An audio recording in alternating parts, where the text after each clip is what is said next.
and large institutions like B of A. And this is a dollar for dollar write-off their tax bottom line that they exchange. Then what they tell appraisers is at the expiration of that 15-year term for those low-income housing tax credits, that the building, the structure itself is worth zero. And that it then goes for nothing to the low-income housing provider. That the appraiser is supposed to value it as zero. And these are things that you need to be on the lookout for, because what you're doing is you're doing social engineering in your town. And you're paying for it. Is this redistribution of youth? I wish it was of youth, of wealth.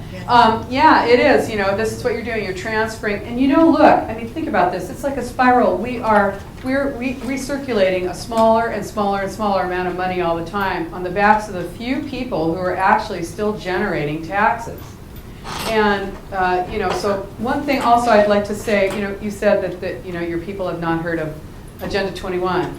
Ask them if they've heard of sustainable development, because that's what they call it. They don't call it Agenda 21, and I hope you recognize that that is what it's called. It's the agenda for the 21st century, and that, you know, this whole thing about the, you know, tinfoil hat thing is really, that is just, it's so yesterday. Yeah. One last question. Yes, please. And it is somewhat personal. Oh, okay. I believe we're all Republicans here. I can't speak, I don't know if we're all here, but you mentioned that you're a liberal Democrat. Yes, I am. I understand that from Southern California, that's really probably the only party, but when you look at all of these issues and the genesis of these issues, short of HW and his bringing in Agenda 21, these were all Democratic initiatives. No, they're not. This is what's really interesting about this. I've been a Democrat since 1974. I'm originally from Southern California, but I do live in Northern California now. And this is not, you know, just limited to Democrats. What you're seeing is, you know, of course now I think people are becoming more aware, and, you know, the party that's out is going to be a little more, you know, hammering on, hey, we're not into redistribution of wealth, right? But these plans, these programs were pushed by both Bushes.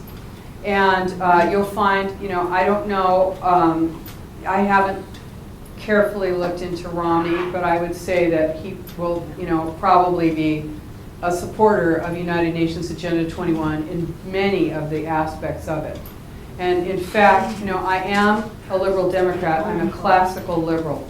And I do understand, unlike most Democrats, that the Democratic Party has been hijacked, that we are not looking at the Democratic Party now. Now, it's not illegal to be a socialist in the United States, but I think if you are a socialist, you should put that after your name instead of a D. And we're not seeing that. And I say, don't be a Nazi. Thank you. Go ahead. Yeah. Following up a little bit on the presidents, whether they be or were Democrats or Republicans, one would like to think that they all have the best interests of this country in mind. Why would they sign on to something like that? Well, you're talking about global governance here, and it's very difficult for us to even comprehend why anyone would want to participate in that. Now, why would a nation want to give up its sovereignty? Why would you want to have the Trans-Pacific Partnership? Why would you want to have the North American Partnership? The EU started as a trade agreement. The idea that a country would give up its sovereignty is antithetical to to a free nation. And all I can say is that in researching this, what I have seen is that there are people who consider themselves part of the elite, who think that they will be running this.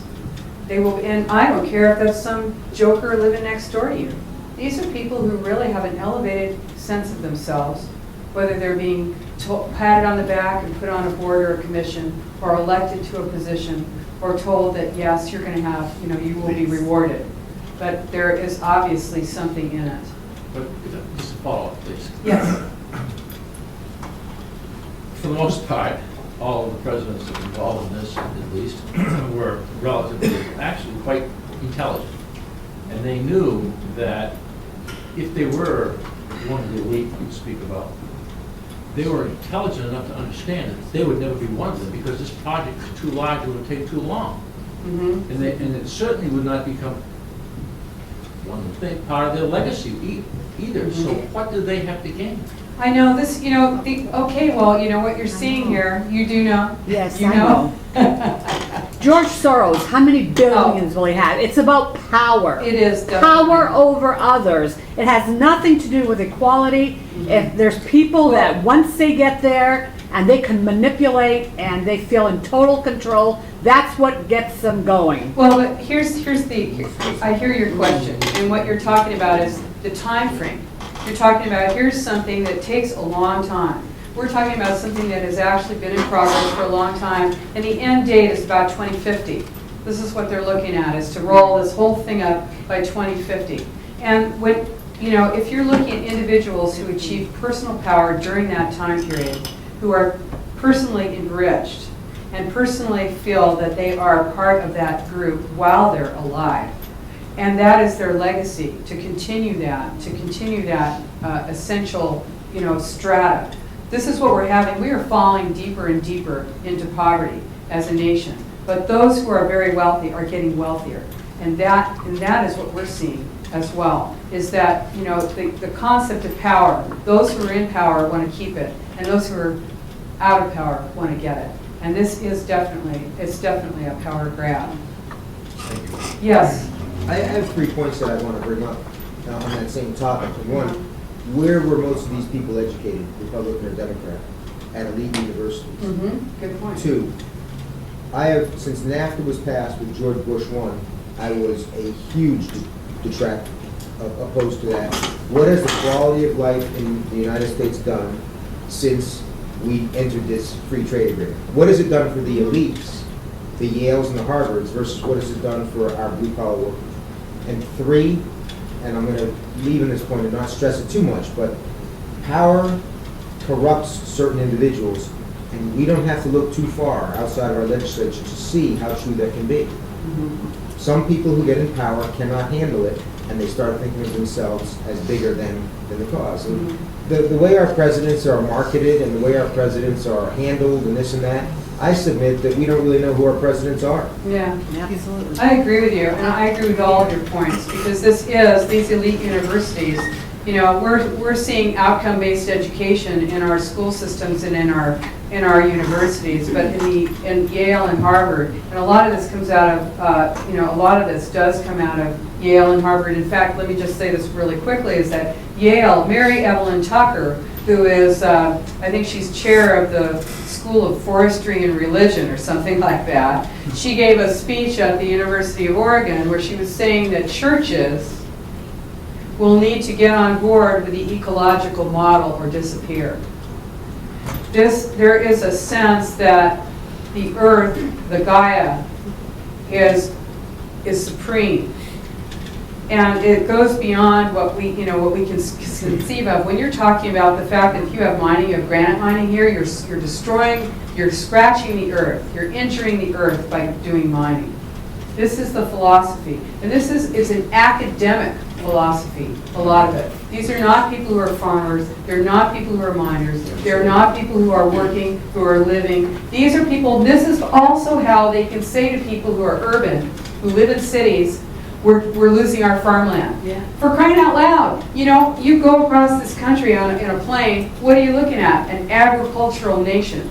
If you drive out of here without your cell phone and you go off the road, it may be months before they find your skeleton. Fly over New Hampshire, Right? it's all woods. That's it. So the reality is that we are looking at people who are going to get packed more and more into cities, who are going to believe that everything in the world looks just like what they're looking out the window at. And this is part of this plan, is to manufacture this consensus and actually destroy what it is to have, a representative government. Go ahead. Yes, well, I would just say about that last topic that it costs an awful lot of money to run for office. Mm-hmm. And in order to get that money from the big moneyed interests, they vet you in advance.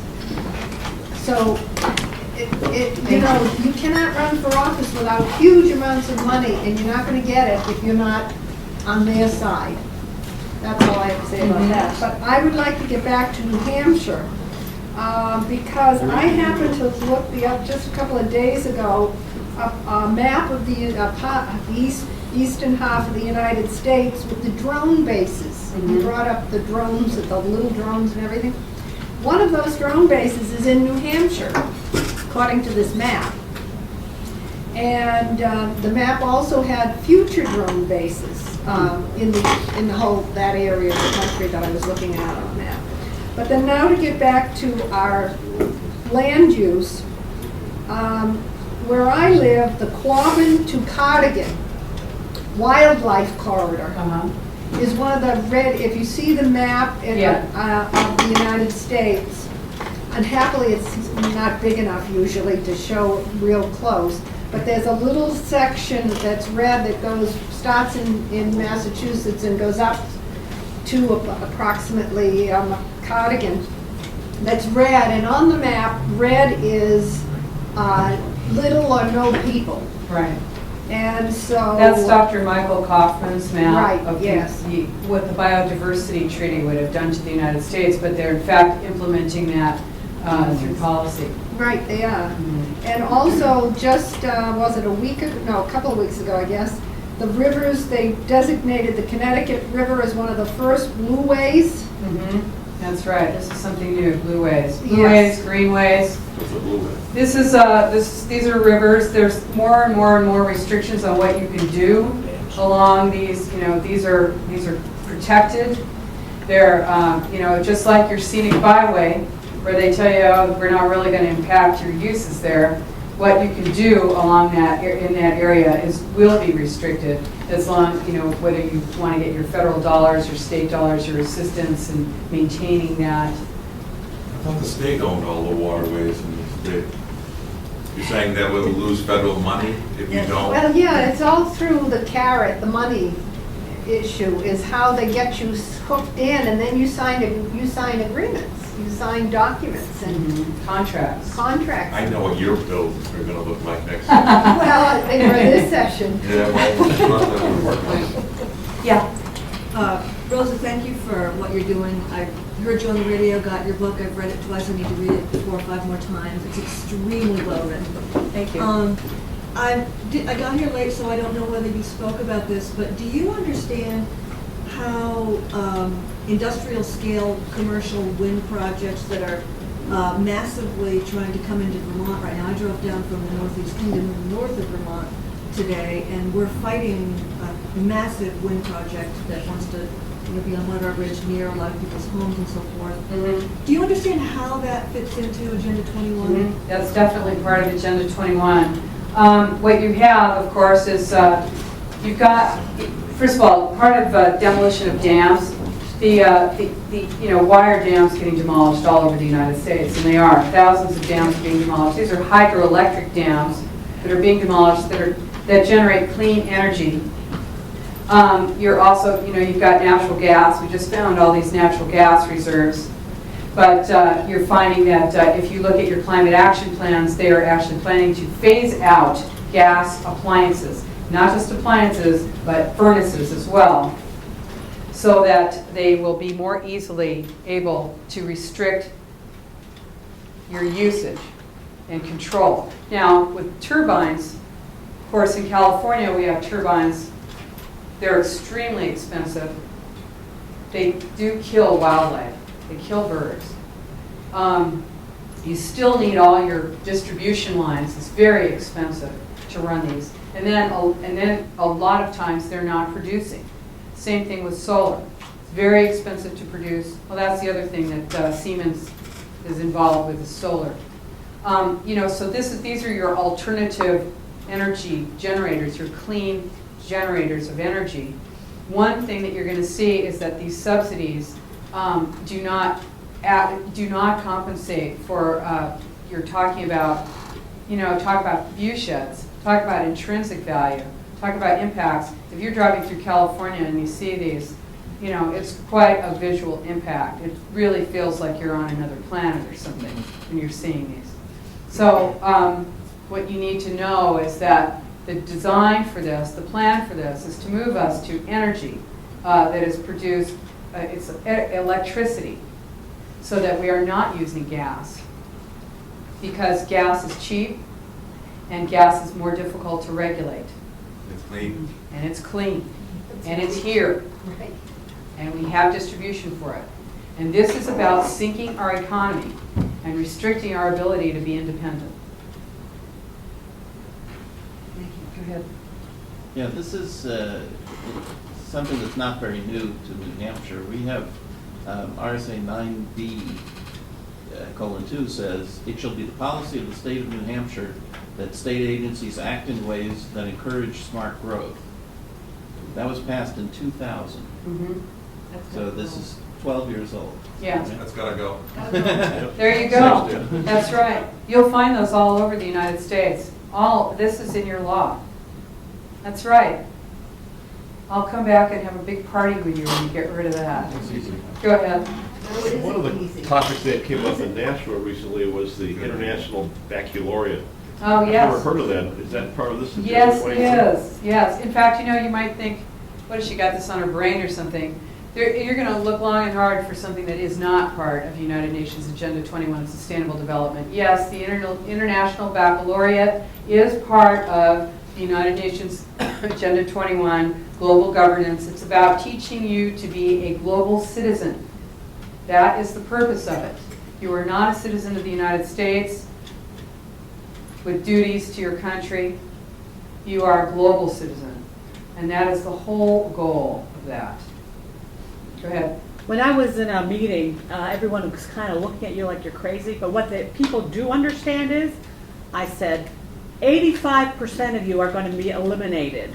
Who wants to live? And that kind of opens it up, because they will control who lives and who dies,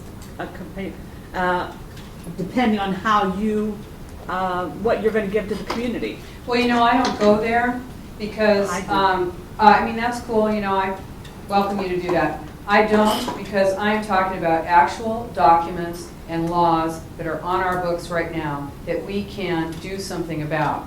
And, when we're talking about going along to get along, when we're talking about turning in your neighbor, when you're talking about restricting and reducing your income to the point, and your food, your access to food, to the point where who knows what you'll be willing to do. These are fertile areas for speculation. And certainly there has been plenty of them. And I'd like to just tell you one thing that I forgot to mention that's very important, and that is your transit villages. We're talking about food sheds. Now you know about view sheds, right? You know about watersheds, food sheds. Think about this. You got your town, are we in Concord? Yes. Yes, Yeah. Okay, let's say we're in Concord. I hope so. Yeah. I hardly know where I am anymore. Okay, so we're in Concord. Then, let's just say we've got our smart growth here. You've got beautiful buildings, but let's just say we're going to have a whole bunch of infill. We're going to have our 10, 12, 14-story buildings, smart growth buildings, right here in the center of Concord. Then, of course, people have been moved out of the wildland areas through restrictions, monitoring of their wells, pulverization of their roads, closure of their schools and their post offices. So they're out of there. Now, how many people can live in a transit village?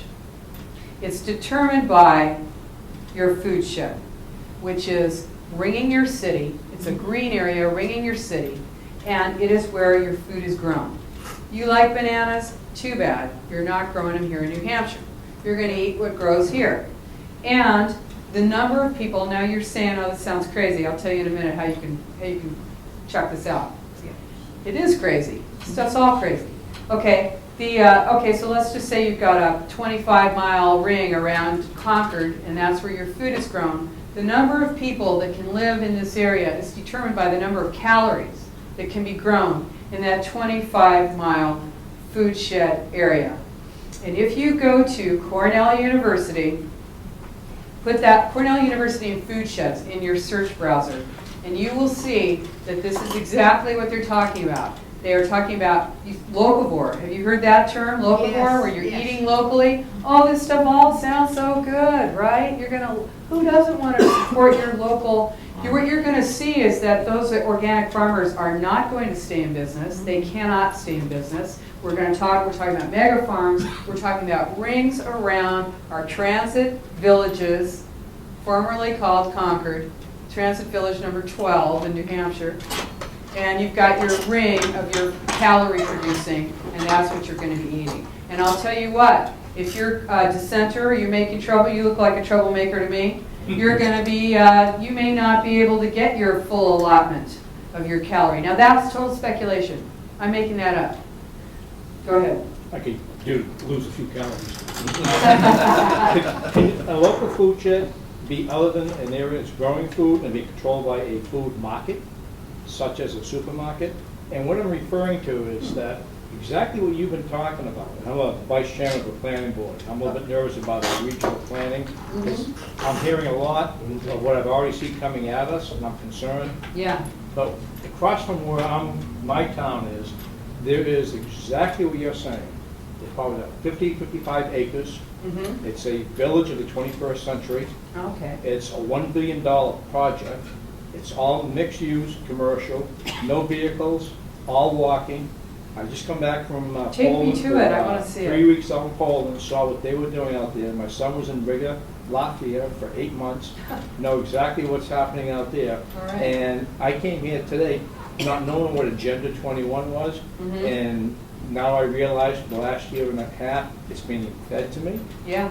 And it's opened my eyes to do some more research and some serious concerns, because we're right now trying to rezone our whole town. There you go. Yeah, you're going to And see, what are you my going to thing see? is Mixed that use, transit the regional village. planning divisions are feeding us the information. Oh, we'll do it for you. There you You go. don't have time. And then That's they give right. it to you on a platter. That's And right. so I get some concerns with that. Thank you. Quick follow-up. Yes. Is food shed synonymous with collective farm? Well, the question is, who is going to be doing that farming? That was a very good question. Whether it's going to be the people who live in the village, or whether it's just going to be a mega farm. You have to ask yourself, what are we going to be doing in those villages? And that kind of goes, to that, like who needs the people when you're doing everything, when you've got major technocracy. But yeah, collective farm. But I have, another website. I have two websites, three actually, but one is Democrats Against UN Agenda 21.com. And the other one is postsustainabilityinstitute.org. Sorry. And on that one, I kind of speculate on what can happen. And one is that it'll be a lot cheaper to have those human beings doing the work than machines, because what else are they doing? So, yeah. Just a couple of comments. I saw in the paper last week that the UN has declared obesity as an ecological threat. Yeah. And, New Hampshire does have a wildlands project. It's called the DES Wildlife Project, and they have mapped every single town in New Hampshire. You go on their website, you go in the wildlife, and every section of your town has been redded out or greened out or whatever. Secondly, New Hampshire does have a climate action program, and it's based off of the UN 2007 IPCC report, which turned into ClimateGate, where they basically fudge their numbers in order to get to their end. And even though New Hampshire is well aware that all the scientific basis for the climate action program that they have, that was released in 2009, is based on falsified data, they have continued to implement the climate action plan through the Sustainable Communities Initiative. I know, when you think about that, it's like, when you know something's wrong, this is cognitive dissonance. You know something's wrong, you know that what you believe is wrong, but you continue to do it anyway. And somehow you have to make yourself right. So that's why you have this incredible abalone-like grip on this stuff. It's very hard for people to let go of this. We have to be compassionate towards people who have grown up in this, who believe it almost like a religion. Because it's very hard to recognize that what you've been believing and supporting is a lie. And we all have to be compassionate towards people, but we also have to be, we also have to give them that information. And people who are elected to office, or people who are running, are, I'll tell you, if I was in a position of power, it'd be so fabulous. But if I were, and I was able to fire anyone who was an at-will employee, who is involved in implementing these plans, I would do so immediately. And I would go to my constituents. Here's something else I wanted to say to you, because you are elected officials, and that is that it's very difficult to refuse money and to justify it to your constituents. But I have seen your state a little bit and your people, and I think that you, if you stood up and you said to your constituents, we have a choice here. We can take this money and we can lose our freedom, or we can refuse it and struggle along without it. Are you with me? And I think that you'll find that your people are going to be with you if they understand what's going on. 2 points, please. First of all, we did that already with Obamacare. We told Okay. the government to take $1 million and All do right. something else with it.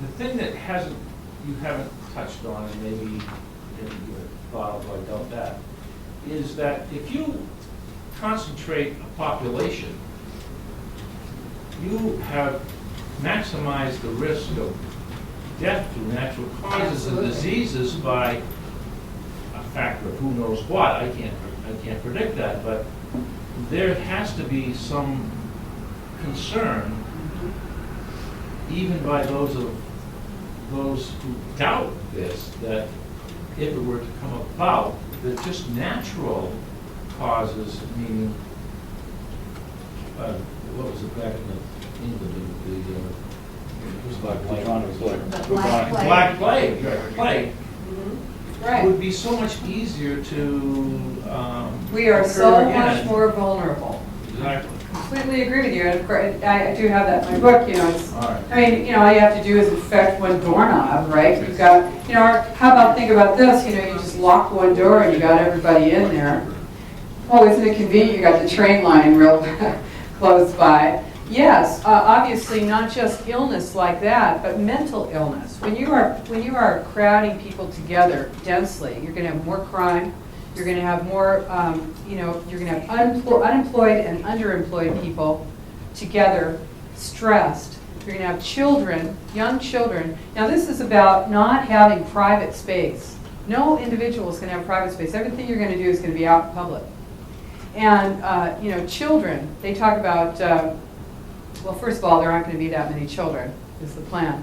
And you think about this, I mean, obviously most of us, and most of the groups that I go to speak with are my age or older. We're past the childbearing years. And when you see that the plan is actually, being, you could walk through kindergarten or elementary school, you're going to see Agenda 21 Sustainable Development in every classroom. You're going to see their little drawings and all of that.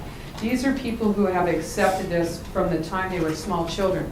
So when you tell them that you're going to be living in a small apartment with, 100 other families, they think they're saving the planet.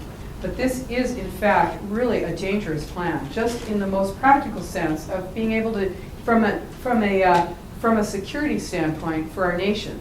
Look how easy it would be to take out the population of our country with just a few megacities. I completely agree with you. Any other questions? Thank you so much. Appreciate it. I told you weren't going to be bored. I mean, Rosa has really captivated everybody that she's spoken to, and I think that all of us need to take a step back and realize that everything she spoke about today is factual. Everything. You can go find it on your own, and you should. All right, this isn't a Republican Democrat thing at all. It is an American thing. It is about the loss of our sovereignty, our liberty, and our freedom, and that is the most important thing. I'm right here. I got Rosa's book. Let me tell you, I've read it. I'm halfway through the second time.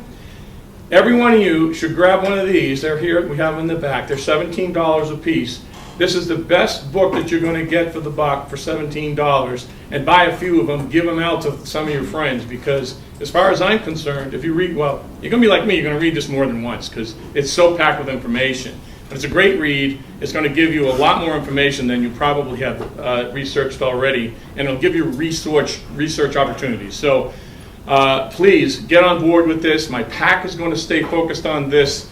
And I know Rose is going to continue to travel the country and let everybody know about this.